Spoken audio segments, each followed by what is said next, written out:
चारि दिन कंठ दे कृष्ण गले मथुरापुर को विचार करंतु 4 दिन पुरिला 4 मास पुरिला 4 वर्ष पुरिला जुग जुग बीतिला फेरिले खंटवृत्ति कले ताले कृष्ण सत्यनारायण हेबे सत्यनारायण किए मु आज आपण मान को चारिपद कथा कहूँ जी मो पे कष्ट सहीकरी आउ घंटे न बसबे मु कहीं असल कथा कहबी कृष्ण को किए परीक्षा करदेले हयो कृष्ण ठाकुरे तुम्हें एड़े चला कि पांडव मानक परीक्षा नहीं गल तुम्हें परीक्षा देइछ ये दुनिया रे जदि प्रकृत रे पांडव मानकर किए परम शत्रु से होचंती कृष्ण नारायण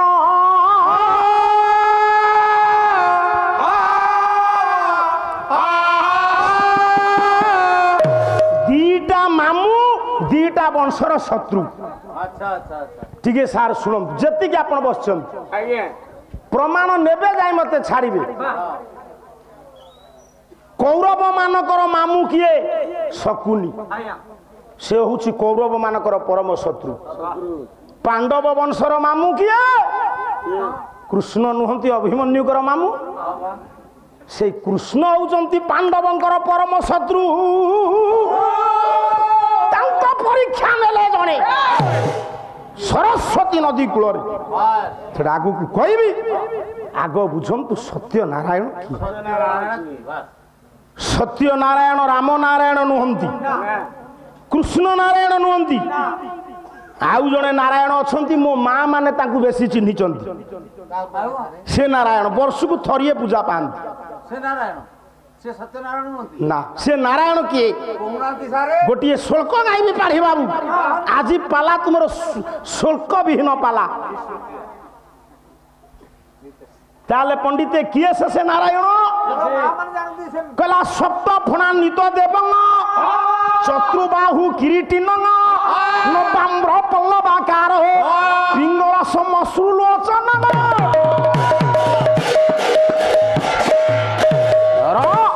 मो माँ माने से नारायण को पूजा करती माँ लो तांकर 7टा फणा 4टा हाथ पिंगल वर्णर श्मश्रु दाढ़ी लाल लाल आखि से भाद्रव मास शुक्ल पक्ष चतुर्दशी तिथि रे माँ माने गोटे नारायण को पूजा करती तू कहि पारू से नारायण किए से नारायण किए खुदुरुकुणी नारायण हे भगवान तथे मु नमस्कार करुछि खुदुरुकुणी नारायण हेले हाँ खुदुरुकुणी रे मंगला पूजा करती प्रत्येक रविवार से नारायण हेले अनंत नारायण किंतु अनंत नारायण गोटे थर पूजा पाइबे वर्ष आमर ये नारायण प्रत्येक दिन पूजा पाइबे नहीं किए आज सत्य नारायण किए परिष्कार आपण को घर पाखर अल्प बाटे से अच्छा परिष्कार करदेवी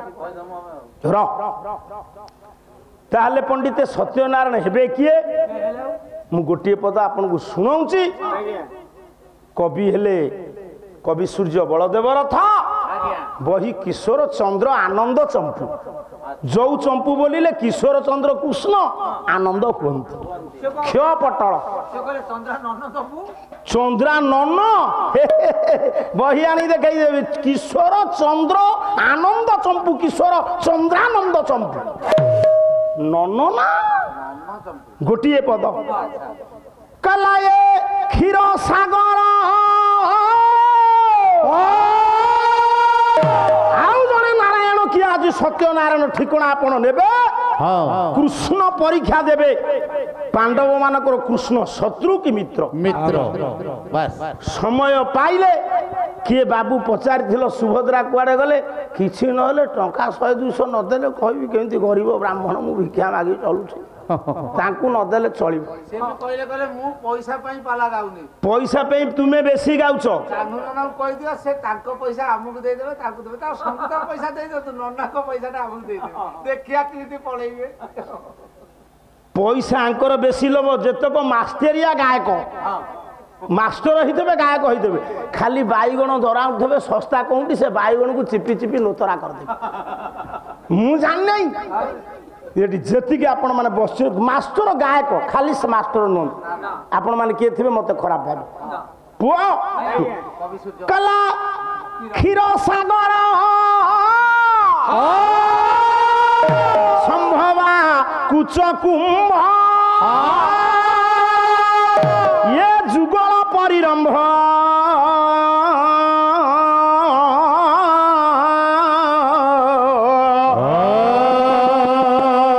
ଚତୁର ହେ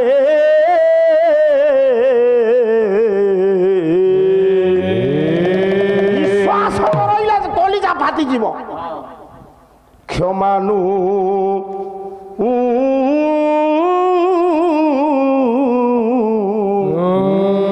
কম্পা ধর হে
পুরুনা স্বর তুমি পকাইব তুম কলেজা গলি পড়িব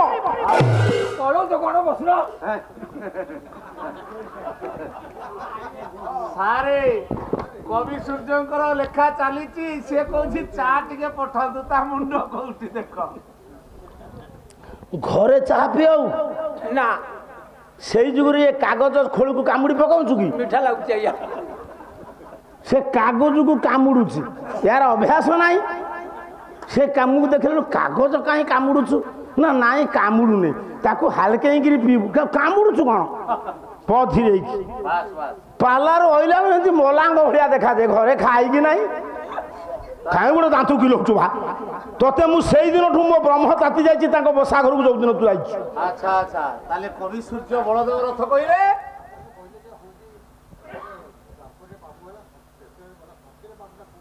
କହିବା ବ୍ୟସ୍ତ କାହିଁ ହଉଛନ୍ତି ଆପଣ ମୁଁ ଜାଣିଛି ଆଜ୍ଞା ଏ ଅଞ୍ଚଳ ସେଇଆ ସାଧୁବାଦ ଜଣାଉଛି ଆପଣଙ୍କୁ ଆଚ୍ଛା ମୁଁ ଗୋଟିଏ କଥା ଆପଣମାନଙ୍କୁ ପଚାରିବି କାଲି ରାଧାକୃଷ୍ଣ କେମିତି ସ୍ୱାମୀ ସ୍ତ୍ରୀ ହେଲେ ମା ପୁଅ ହେଲେ ପାଢ଼ିବାକୁ କହିଛନ୍ତି ମା ପୁଅ କହିଛନ୍ତି ମା କିଏ ପୁଅ କିଏ ନା ନା କୋଉ ପ୍ରମାଣ କୋଉ କବିଙ୍କର ମୁଁ ତ ଅପେକ୍ଷା କଲି କିଛି ଶୁଣିଲି ନାହିଁ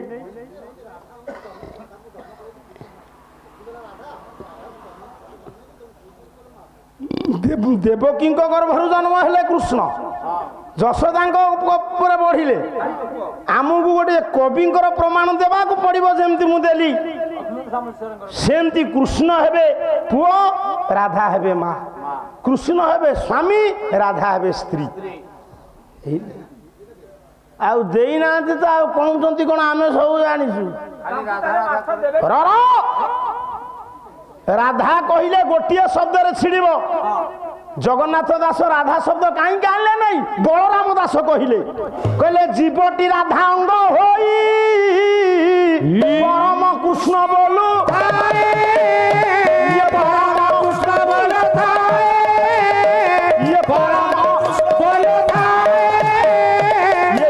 ହେଲେ ରାଧା ପରମ ହେଲେ କୃଷ୍ଣ।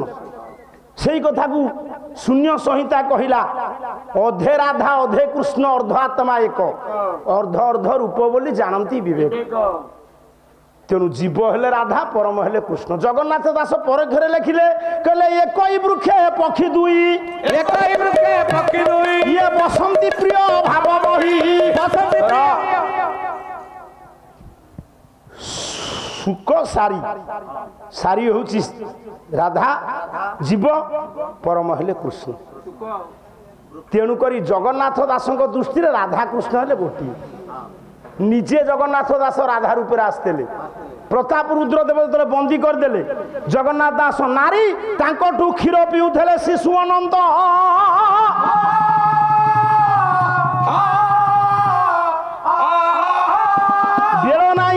ସତ୍ୟ ଯୁଗରେ ପୁରୁଷ ନାରୀ, ତ୍ରେତା ଯୁଗରେ ପୁରୁଷ, ଦ୍ୱାପର ଯୁଗରେ କଳି ଯୁଗରେ ପୁରୁଷ ନାରୀ। ଆଉ ସାଡ଼କୁ ଯିବି ନାହିଁ। ତିନି ରାତି ପାଲା କଣ ଅଣ୍ଟୁଛି?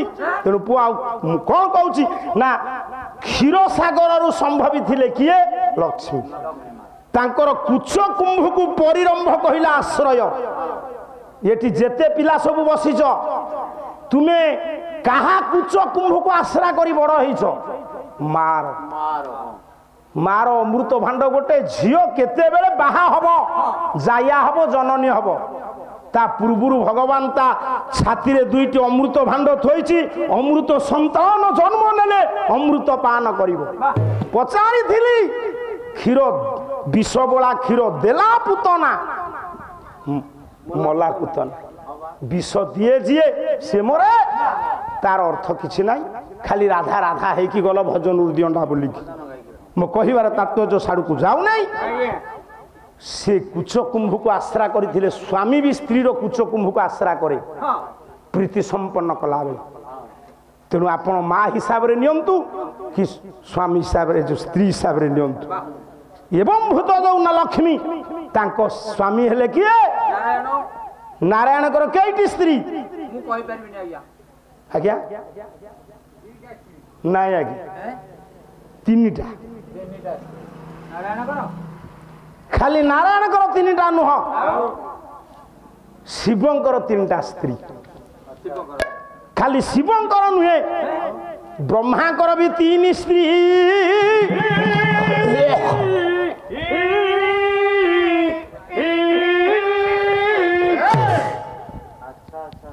କେମିତି ତିନି ସ୍ତ୍ରୀ? ଆଜ୍ଞା ଭୋଜି କଣ ଗୋଟେ ମୁଁ କିଛି ବୁଝିପାରୁନି। କୃଷ୍ଣଙ୍କର 16,108 ସ୍ତ୍ରୀ। ଇଏ ହେଇଠି ବାହା ହେଇଛି, ଆର ଭୋଜି ଭୋଜି କିଛି ନାହିଁ। ବାପା କୃଷ୍ଣ ପାଇଁ ସବୁ ଜାଗାରେ ଭୋଜି ହଉଛି। କୃଷ୍ଣ ଭୋଜି ଦିଅନ୍ତିନି, ତୁମେ କୃଷ୍ଣ ପାଇଁ ଭୋଜି କରିବ। ତାହେଲେ ପଣ୍ଡିତେ ଆମେ ସମସ୍ତେ ଜାଣିଛେ ବିଷ୍ଣୁଙ୍କର ଦୁଇଟି ସ୍ତ୍ରୀ ସରସ୍ୱତୀ ଲକ୍ଷ୍ମୀ। ଗୋଟେ ପଦ ମୁଁ ବଳରାମ ଦାସଙ୍କର ଗାଉଛି ଶୁଣନ୍ତୁ। କହିଲା ଖଗ ଆସନେ ଖଗପତି ଖଟନ୍ତି ଲକ୍ଷ୍ମୀ ସରସ୍ୱତୀ ଲକ୍ଷ୍ମୀ ସରସ୍ୱତୀ ଖଟନ୍ତି ଲକ୍ଷ୍ମୀ ସରସ୍ୱତୀ। ଆପଣ ଯେତିକି ବସିଛନ୍ତି ଶୁଣନ୍ତୁ। ଖଗ କହିଲେ ଗରୁଡ଼। ଆଚ୍ଛା ଗରୁଡ଼ ଆସନରେ ପ୍ରଭୁ ଥିଲାବେଳେ ଇଏ ଦୁଇଟି ସ୍ତ୍ରୀ ଲକ୍ଷ୍ମୀ ସରସ୍ୱତୀ ସେବା କରନ୍ତି। ଆପଣ ଗୋଟେ ବାଇକରେ ଯାଉଥିବେ, ଆପଣଙ୍କ ସ୍ତ୍ରୀ କି ପଛରେ ବସେଇଥିବେ, ସେ ବାଇକରେ ଗଲାବେଳେ ଆପଣଙ୍କୁ ଏମିତି ମୋଡ଼ି ମୋଡ଼ି ଯାଉଥିବ, ଚୁଭେଇବ। ଖଗ ଆସନରେ ଖଗପତି ଥିଲାବେଳେ ଲକ୍ଷ୍ମୀ ସରସ୍ୱତୀ ସେବା କରନ୍ତି, ତାହେଲେ ଇଏ ଲେଖା ଭୁଲ। ତାର ଅର୍ଥ ଏପଟ ସେପଟ ହେଇଛି। ଖ କହିଲେ ଗର୍ତ୍ତ, ଗ କହିଲେ ଗମନ କରିବା, ନିଜେ ଗାତ ନ କରିକି ଗାତ ଭିତରେ ରୁହେ କିଏ? ସର୍ପ। ସର୍ପ ଗର୍ତ୍ତ କରିପାରିବନି, ଅନ୍ୟ କେହି ଗର୍ତ୍ତ କରିଥିବେ ତାରି ଭିତରେ ରହିବ। ଖ କହିଲେ ଗର୍ତ୍ତ, ଗର୍ତ୍ତକୁ ଗମନ କରେ ସର୍ପ। ସର୍ପମାନଙ୍କ ଭିତରେ ଶ୍ରେଷ୍ଠ କିଏ? ସର୍ପମାନଙ୍କ ଭିତରେ ଶ୍ରେଷ୍ଠ ଅନନ୍ତ। ଅନନ୍ତ କୂଳରେ ପ୍ରଭୁ ଶୋଇଲା ବେଳେ ସାରେ କିଏ ସେବା କରନ୍ତି? ଲକ୍ଷ୍ମୀ ସରସ୍ୱତୀ ଦି ଜଣ ସେବା କରନ୍ତି। ଲକ୍ଷ୍ମୀ ପାଦ ତଳେ ବସିଥାନ୍ତି, ସେବା କରନ୍ତି କିଏ? ଆଗ ନାରାୟଣ କାହାକୁ ବାହାଇଥିଲେ, ଲକ୍ଷ୍ମୀ କି ନା ସରସ୍ୱତୀ କି?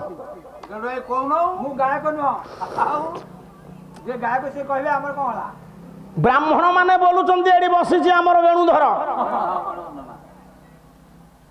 ତାହେଲେ ପ୍ରଥମେ ନାରାୟଣଙ୍କର ସ୍ତ୍ରୀ କିଏ?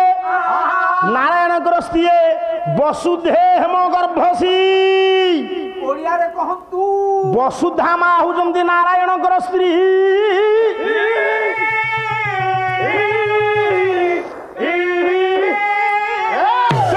ଜଗତର ନାଥ ଜଗନ୍ନାଥଙ୍କ ପାଖେ ଶ୍ରୀଦେବୀ ଭୂଦେବୀ ଛନ୍ତି। ଇଏ ବସୁମତୀ ନାରାୟଣଙ୍କର ପୁଣି ପ୍ରଥମ ସହଧର୍ମିଣୀ। ବୁଝିଲେ ତ ଆଜ୍ଞା? ବସୁମତୀ ହଉଛନ୍ତି ପ୍ରଥମ ସ୍ତ୍ରୀ ଗ୍ରାହଙ୍କର ନାରାୟଣଙ୍କର। ଶିବଙ୍କର ତିନି କିଏ? ଗୋଟେ ଗୋଟେ କଥା ମା ବୁଝିଥା। ଶିବଙ୍କର ପ୍ରଥମ ସ୍ତ୍ରୀ ଯିଏ ସେ ପାର୍ବତୀ ନୁହଁ, ଦକ୍ଷରାଜ ନନ୍ଦିନୀ ସତୀ। ସେ ସତୀ ପାର୍ବତୀ ହେଲେ କୁମାର ସମ୍ଭବରେ ଲେଖିଲେ କାଳିଦାସ କହିଲା ଇଏ ଅଥାବ ମାନେ ନ ପିତୁ ପ୍ରଚୁକୁତା ଦକ୍ଷସ୍ୟ କନ୍ୟା ଭବ ପୂର୍ବ ପତ୍ନୀ ସତୀ ସତୀ ଯୋଗ ବିସୃଷ୍ଟ ଦେହା ତାଙ୍କୁ ଜନ୍ମନେ ଶୈଳବଧୂ ପ୍ରପେଦେ।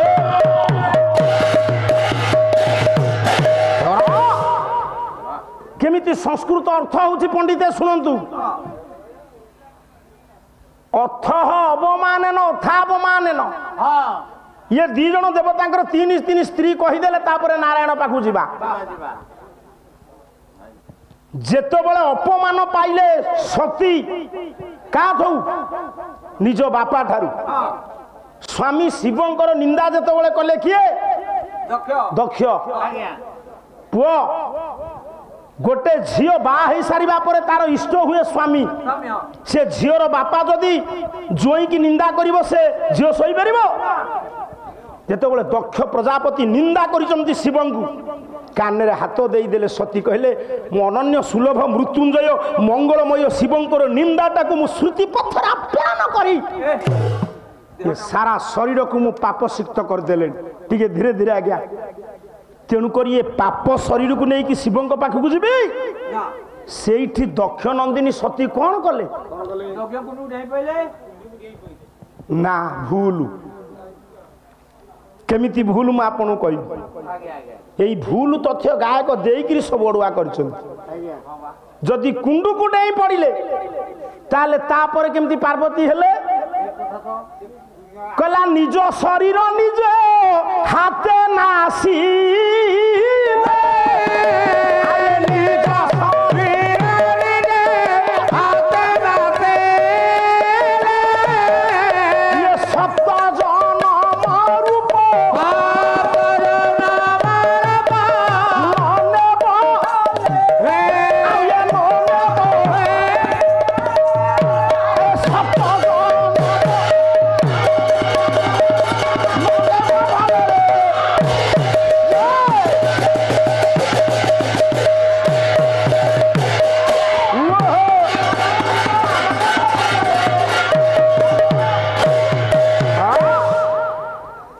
विष पी मरीजी